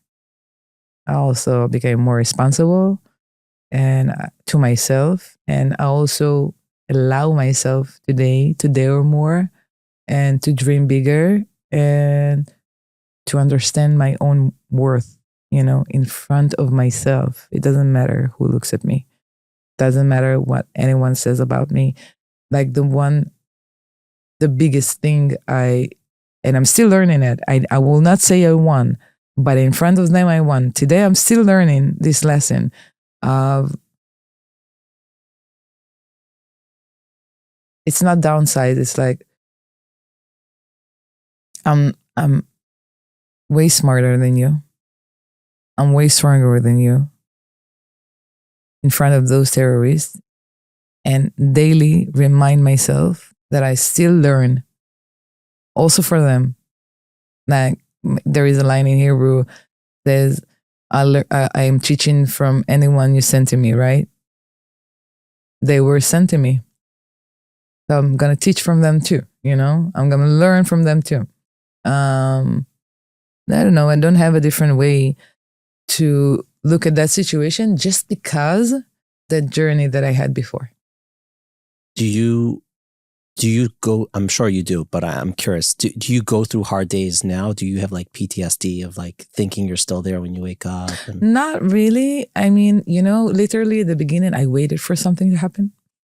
And I kept asking everyone, it's like, how does she look like? I mean, what will happen to me? I mean, I think that because I'm a very much aware person to myself, like clearly when my belly moves, I know what it means. When my leg hurts, I know what it means. I really believe that everything is connected, body, mind, and soul. So if I have pains, it's connected to something in my soul. If it's in my soul, then it's connected to something in my body. I mean, I see it, but it doesn't mean that I'm not being scared or having bad days. I have tons of bad days, but I allow myself in that day to also be happy.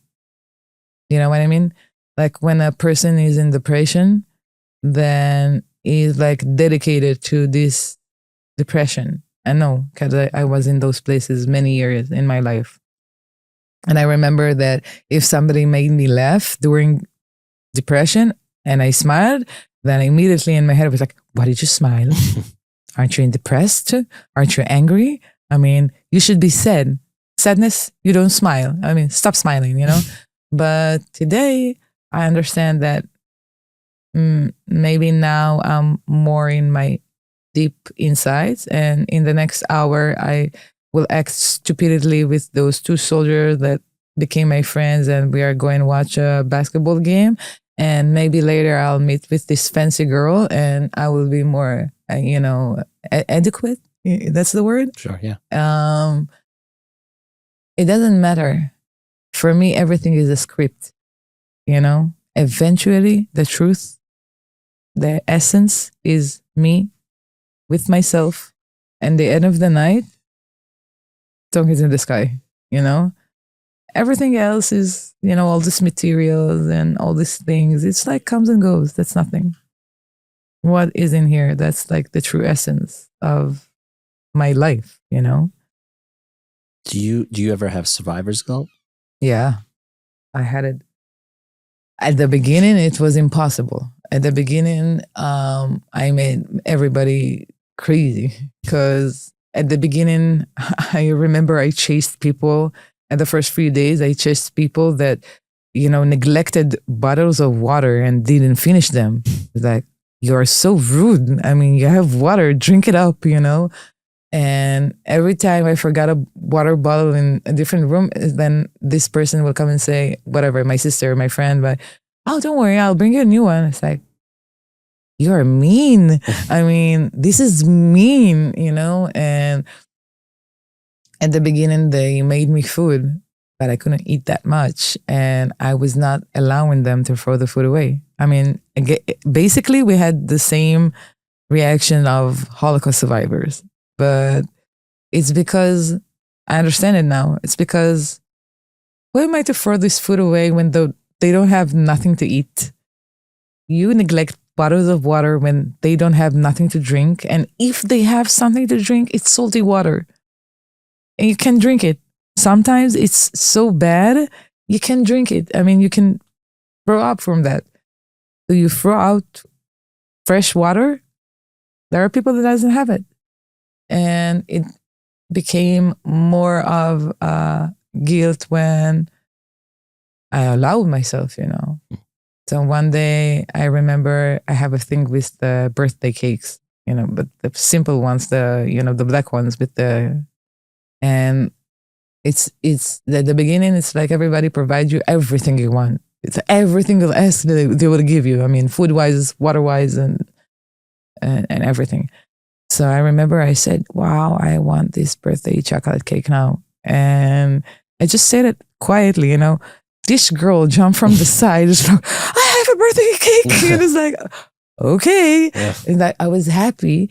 I remember I took this cake and I took this huge bite and my head was down. And when I lifted up, my cake was still in my mouth. But then I saw the picture of one of the hostages that was with me. They were still inside Gaza. I don't need to continue, right? Okay. When I went to the shower, when I flushed the water in the bathroom, talking about basic stuff. When I opened the fridge and just stared at it. When I was able to choose socks. They don't have it. Everybody's looking at the videos now. It's like, oh my God, look at them. They're starving there. I'm saying, they have a t-shirt. Are they cold? They don't have socks. Still, after a year. You know that? Nobody knows that. Did they change the clothes or it's the same clothes from the past year? I mean, I see it different. Did they shave you your head because you had lices? Are you okay? Do you have allergy like I had? Because every time a lice bit me up, it was swollen. Now imagine thousands of them. I mean, you feel like you're being eaten alive, I think about the different things that, people scream in the street. Think about the small things. You also have like a very fresh perspective on, people who went through the Holocaust. I think we're a little younger than you, but we're in the same generation of seeing so many Holocaust survivors who built up their life and they made, whether in Israel or America or Europe, wherever they were, and start over to whatever capability they can. Right. And we kind of grew up with these heroes and now you could, again, not the same experience, but there's a lot of similarities. I don't like people equating, right? No, this is totally different. Totally different situation. I will not downsize 6 years and 6 million Jewish people that were, the story is, I can't compare it to what happened to us. I mean, we have a different history. No, for sure. Flag in here. No, it's for sure. And I asked the chief rabbi, Rabbi Lau, I interviewed him, and he's like, his biggest distinction was also, obviously it's not comparable, but he was saying how, he said, there wasn't an army to protect then. He's exactly. Like, think of what we have now. It's incomparable. But there definitely are similarities in terms of being held in a place that you didn't want to be held. And again, it's years and very different foes and things like that. But you could see, though, that's in the past, and you're able to see, like, we can't even imagine what they've been through. And you could see, like, how they didn't, some people, they did suffer throughout the rest of life, but a lot of them pushed through and they made a life for themselves. Exactly. That, you know what? I have so much heroes from the Holocaust. I mean, they asked me in Israel, not what my dream. They asked me a question of how do I see things in the future. And I told them there is Eva something. Okay. It's really easy to find her on Google. And she's a Holocaust survivor. She was one of the Mengele children. And every morning, that was that person that came to take her from her room to the practice, wounded her, abused her, hurting her for years, not for a month, for years. And eventually, she found forgiveness. and she went on a search to find Mengele. But then she found out that he died. But she found out that person that came to take her every single morning from the room to the practice, and he was the assistant of Mengele. Eventually, she did the how do you say it? The life march in Auschwitz. She did it together with him. They went through the entire way together, and she made so many Holocaust survivors pissed off, but she found forgiveness. And I don't want to take my terrorists with me, walking around in Israel and this and that, but I don't want them to be killed. I think it's a present. I want them to sit in a room same as me, and I want educators to go in every single day to brainwash them in a better way. And eventually I want that the door will be open and Hamza, code name, Hamza, will sit down in that chair, and I will look at him and I will say, Hamza, just a second, okay? I'll open the door, and then my children will go into the room and my husband will go into the room, and we'll all sit together looking at Hamza, smiling at him and saying, Hamza, thank you so much. Thank you so much that because of you, I became so strong and I had this amount of resilience. And because of what you did, I'm here now with my children and my family and my legacy and my generation. And I'm going to educate them in the best way that I can. So that will be my forgiveness, and I don't have anger. I don't have revenge. But if I want to go to reach out to full forgiveness, is when I will able to educate a new generation according to what I feel, and not according to dark people. That will be my victory. It's amazing. Okay, I have two more questions, and, Okay, and you've been so forthcoming, so thank you.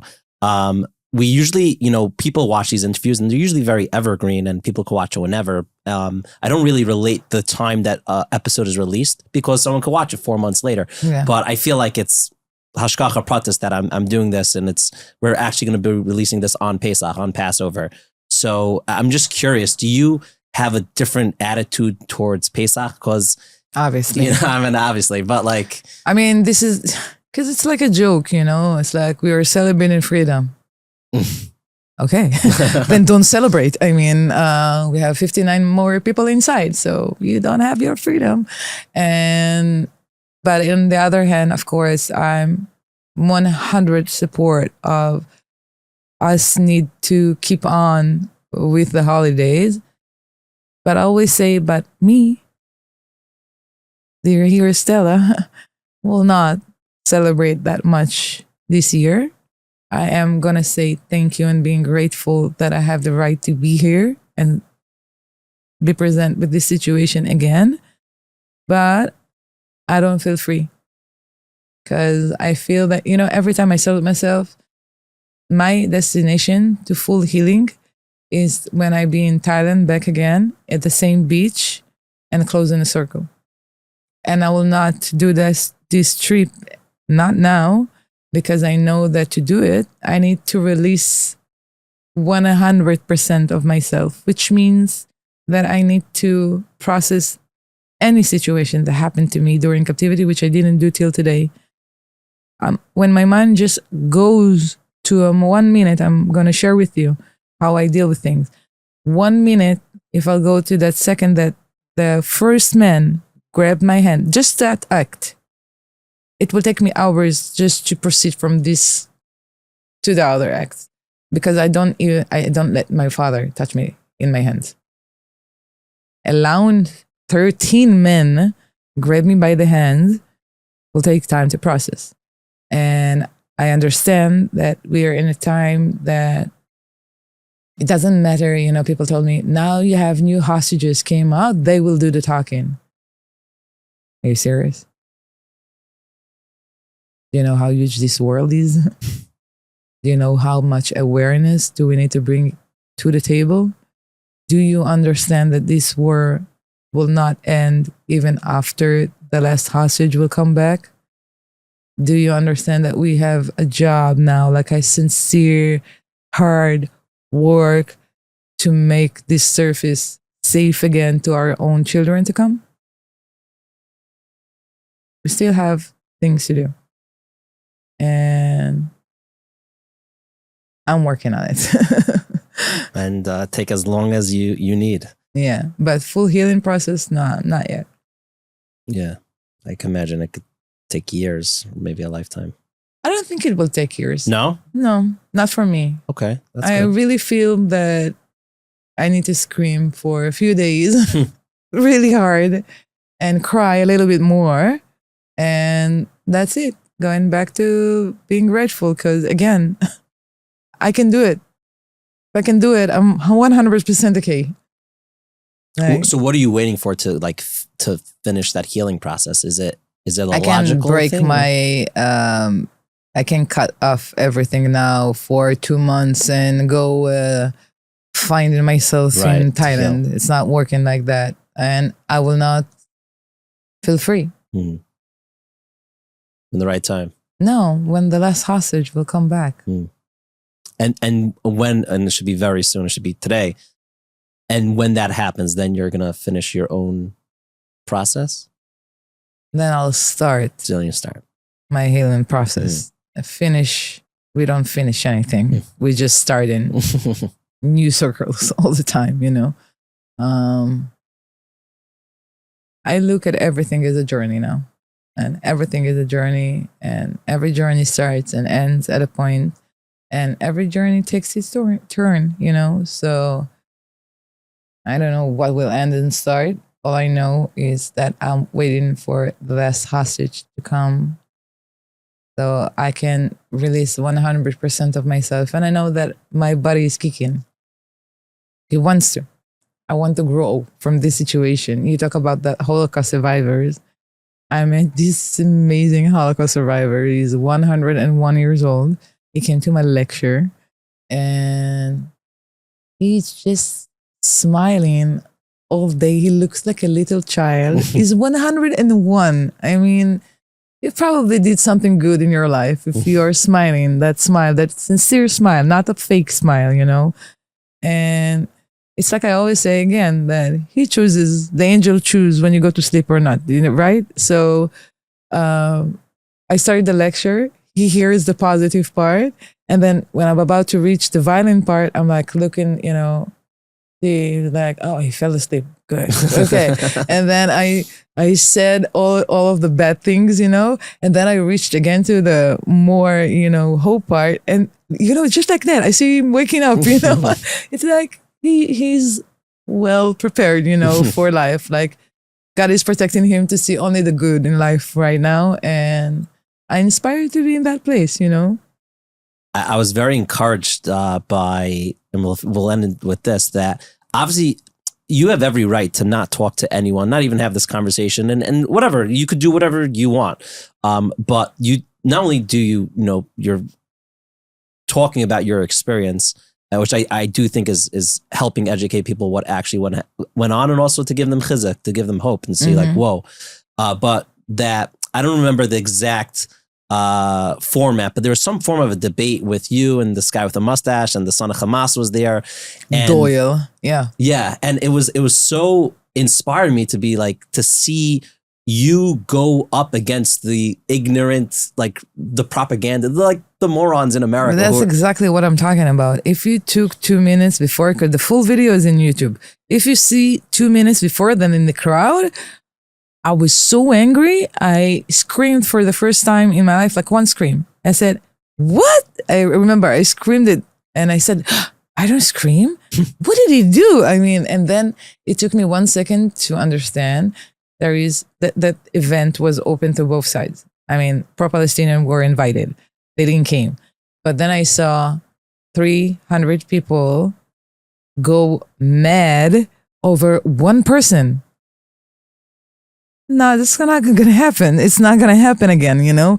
And when I sat down on that chair, it looked like a second passed by, but I had a long conversation in my mind saying, there is no possibility that this guy is gonna take me out from my energy and my center and my place with his ignorance. I'm gonna share my side and he can do whatever he wants with it, you know? And then you see me physically taking a huge breath, and also share it with him. I mean, when you put a mirror in front of a person, he doesn't really have a way to go from it, you know? Sharing with him, you just made me take a huge breath because I really want to talk to you. I don't want to scream at you. I don't want to be angry at you. I don't want to, nothing. I want to make a sincere conversation with you. Can you do that, please? I mean, and I was asking myself the same question. That's it. Did anything happen after that? Yeah. Did you? I know because then you invited him to Israel sincerely, like just like I sincerely invited him to Israel. I sincerely invited him to eat lunch in the campus on the grass. It did not happen. He gave me his phone number and he didn't text me like he said he will. But eventually, when the camera went off, I came to him and I said to him, Doyle, seriously, you're a very smart person. And I see. You know how to read. I'm not joking about it. You know how to read books. I don't read books. Okay? Because I don't read books, I go to feel the surface physically. And I see you also you're very able to speak. You know how to choose your words most of the time. Use it. I mean, you're saying that you came from the outside with empathy to the small people. Well, maybe if you have this power, why are you still trying to divide those two groups apart? Why aren't you trying to combine to make conversation to understand both of the sides? You're still choosing violence and bad. I mean, it's not different. And then he looked at me and he said, "You're right." And that's it. It was done in there. He didn't continue to do something else better, you know? But I know because I know myself. And I know that a person shuts up when he starts to listen. So by him not saying too many words when I was speaking, maybe he listened. And I want to lean on that part. You know, saying, you know what? Next time Doyle will meet me, would he be angry at me? I mean, can he? Probably not. I mean, I left Doyle smiling and I even gave him a half a hug. That's it. But whatever happened there is totally doable to be taught. I mean, I didn't do something that is not written in the books. I didn't use some magical method. Everybody comes to me, how did you stay so calm? I learned how to do it. It was very impressive. I want to finish off with this question. Everything you've been through, and then, you know, looking back and seeing how much support and love and care you had from the Jewish people in Israel, like, what do you have to say? Because there's a lot of people who I imagine who are going to be listening to this who were davening for you, rooting for you, thinking of you, and like all the hostages and the remaining 59. What would you say to them? Wow. Seriously, I mean, I'm like a lonely wolf in my life. I'd always had friends, but I was always by myself, you know?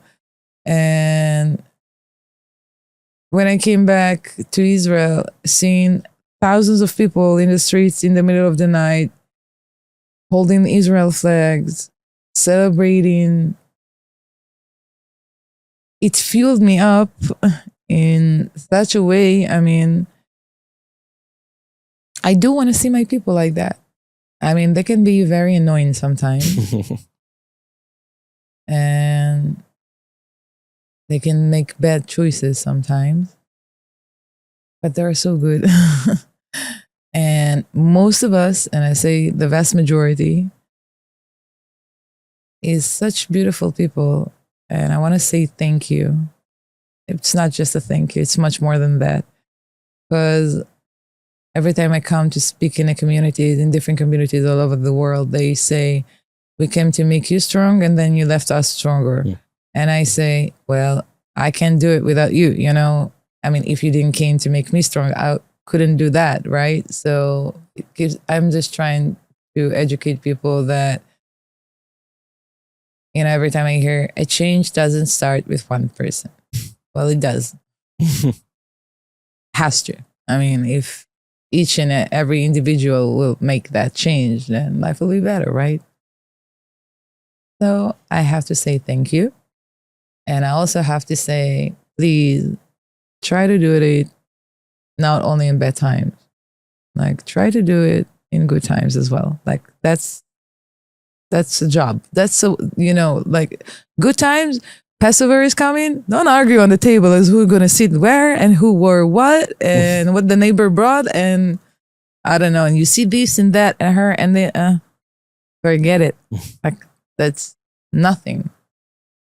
Everything ends, the good and the bad. Eventually, you have your spirit. That's it.